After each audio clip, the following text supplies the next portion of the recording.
In this guide, I will be showing you guys how to update Instagram account for new features. Let's get started.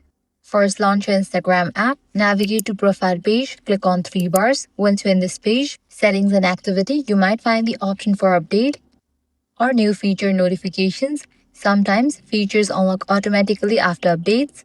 Next, launch Play Store or App Store. Now in the search box, type in the app name Instagram and search for it. Once app appears, if you find the option update, just like mine, click on it. With that, update process will start. If there is no update button, your app is already on the latest version. After updating, restart the app to ensure new features load properly. If you still don't see new features, log out and log in back to your account. Likewise, update your device as well. For that, go to Settings, General, Software Update. If any updates are available, just update your device to its latest software version. Lastly, you can completely delete Instagram app from your device and reinstall it, and that's it.